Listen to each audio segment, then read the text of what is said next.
fates of the party candidates in this election will depend in large measure on the performance of their leaders. So a lot is riding on the debate tonight for those candidates, thousands of them in 338 ridings across Canada. 4 of them are with me now ahead of the debate tonight. Jennifer O'Connell is the Liberal candidate for re-election in the riding of Pickering-Uxbridge. John Brassard is the Conservative candidate for re-election in the riding of Barrie-Innisfil. Brian Chang is the NDP candidate in Toronto Centre. And Phil DeLuna is the Green Party candidate in the riding of Toronto-St. Paul's. Good to see you all. Thanks for being here. Jennifer O'Connell, let me start with you. What is it you expect to see, want to see from your leader, Justin Trudeau, in the debate tonight, the big English language debate, which will be seen by millions of viewers? What do you think's at stake for him tonight? What do you want to see? Well, I think what we're going to see is what we've seen in the last 2 French debates as well, which is our leader, Justin Trudeau, is focused on people. We have a real plan that is costed, that focuses on finishing the fight against COVID-19, things like childcare, investments in healthcare. And then I think what we're going to see is him standing up against the other leaders for not being truthful with Canadians, not being consistent. Mr. O'Toole snuck out his costing of his platform an hour before the French debate last night, and it demonstrated that a lot of the promises he's been making is not actually included in the financing in his platform. So I think we're going to see more of Justin Trudeau standing up for people, telling Canadians exactly what we think the future is and what's at stake in this election. All right, Mr. Brassard, Erin O'Toole is likely to face even more attacks tonight in the English debate over the promise to cancel the national child care plan and replace it with a Conservative plan on vaccinations, health transfers. What do you want to see from Mr. O'Toole tonight, and how do you think he will deal with these attacks from his opponents? Well, I want to see Erin talk about the issues that are important to Canadians, Peter. Issues like affordability, climate, the economic recovery, leadership, not just nationally, but internationally, as well as reconciliation. I think Erin has a lot to say. Our Canada Recovery Plan addresses many of those issues, and tonight's a good opportunity for Erin to share those views with, as you say, millions of Canadians right across the country. Okay, let me turn to our NDP candidate on our panel tonight, Mr. Chang.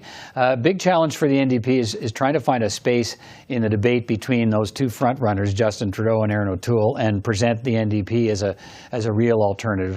What does Mr. Singh need to do tonight? JAGMEET has to do what he's been doing very well this entire election, which is communicate directly with everyday people. He's talking to people directly, and while the Liberals and the Conservatives find often bickering amongst one another and bickering over issues, JAGMEET has put forward a plan that is putting forward bold ideas for universal pharmacare, childcare, the tackling of climate emergency people are talking about here in Toronto Centre and across Canada. He still faces a challenge, though, in the fact that, and I think we're going to get it this weekend, that the platform from the NDP is not costed. He's going to get attacked about that again tonight. Why is it coming so late in the campaign when we're finding it? We just got the Conservatives yesterday as well, but should that be a big issue for Canadians, not knowing what the platform will actually cost? Absolutely, and we will work and we will present this information. Right now, because the election was called, we couldn't work with the parliamentary budget officer until the election was actually called. So it's taking some time for them to do the work. We're absolutely 100% confident in the numbers that they'll present and our plan, and we look forward to presenting that to Canadians. Mr. DeLuna, what's the biggest challenge for your leader, ANNAMIE Paul, on that stage in the English language debate tonight, given the challenges she's faced internally with the party and the fact that she's campaigned exclusively in the riding she's trying to win in Toronto Centre? So what's the big challenge for ANNAMIE Paul? Well, this is why I'm so excited for the rest of Canada to see ANNAMIE and to meet her on that centre stage. This is an incredible opportunity for her to prove herself and to show Canadians that she is a fighter and a local community champion. I'm expecting to see a lot of attention on the climate crisis, which is exactly why I'm running. And I'm expecting to see her spend more time on securing our social safety net and thinking about life with dignity, especially as we come back and recover from this terrible pandemic. How much of a challenge did she face, though, on that? You talked about climate being the big issue, but the former Green Party leader in British Columbia has actually endorsed the Liberal plan, not the Green Party plan. How damaging is that? Well, we have to keep in mind that the BC leader, Andrew Weaver, endorsed the Liberal plan before the Green Party had released its platform, the Federal Green Party. And secondly, we also have to understand that the provincial and the Liberal jurisdictions are separate. And I have to reiterate this. The Green Party platform is the most ambitious platform and the only platform that has any chance of us meeting our Paris Climate Agreement targets. We cannot continue to build fossil fuel infrastructure if we have any chance of reaching net zero. All right. Jennifer O'Connell, let me move to you here. It's going to come up again tonight. It's come up from the day of the writ drop, and the Prime Minister keeps facing questions, and it's still out there with the voters. People we talk to is still facing questions about why this election is happening now, and he seems to be challenged to come up with a way to answer it. He's going to hear more questions about that tonight. Why is that still an issue? Well, I mean, I think it's a desperate attempt by some Conservatives and the NDP to explain away the fact that their platforms are missing a lot of details, and they're trying to confuse Canadians by saying one thing. Take Mr. O'Toole, for example. His platform says one thing on assault rifles, and then he's already made an edit. I think when it comes to this election and the reason why it is so important for Canadians is that the Prime Minister has been clear that we need to have Canadians say on how they see the future in this country. Hang on a second. That's the answer to the question that he's been giving. But I want to know from you, are you saying in your campaigning, in your riding, no one's raised this issue about election timing?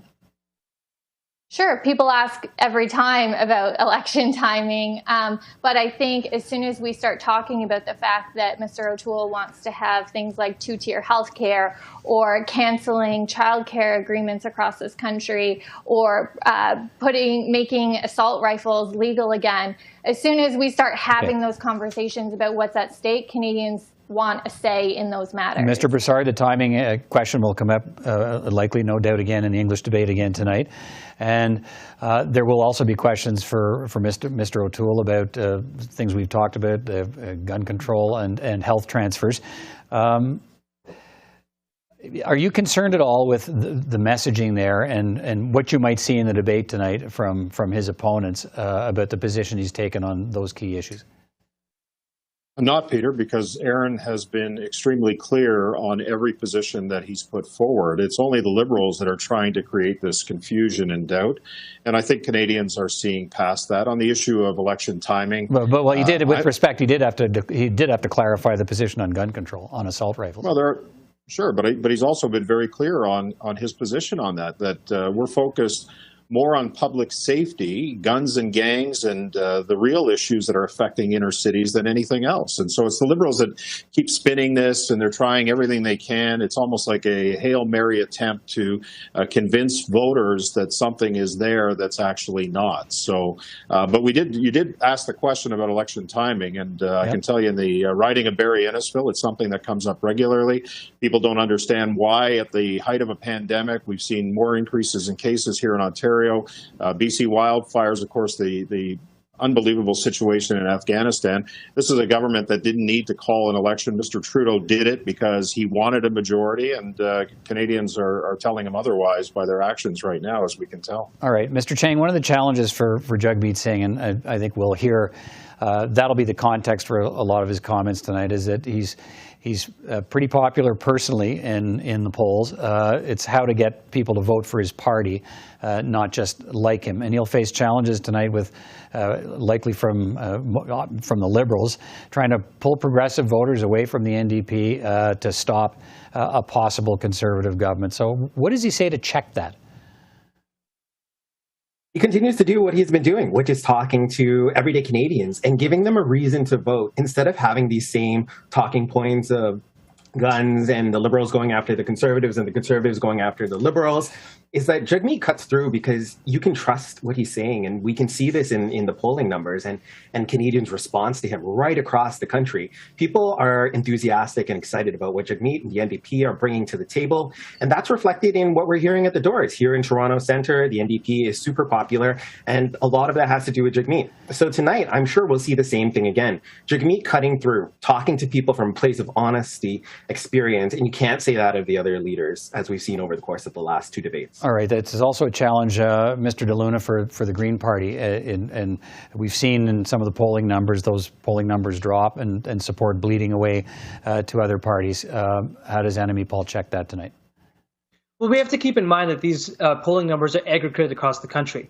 What you get with Greens are independent and candidates who are local in nature and fighting for the local communities.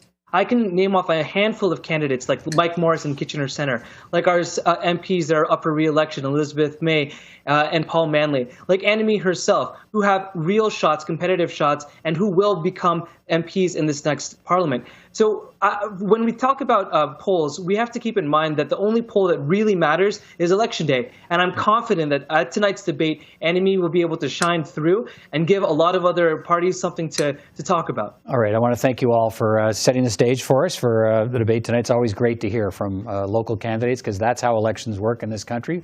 People elect their local candidate, and that the party with the most local candidates elected ends up forming government. So I want to thank you all for your time. And as I say to everybody who appears on our programs, good luck to all of you. And we'll talk again. Everyone take care. Thank you. Thank you.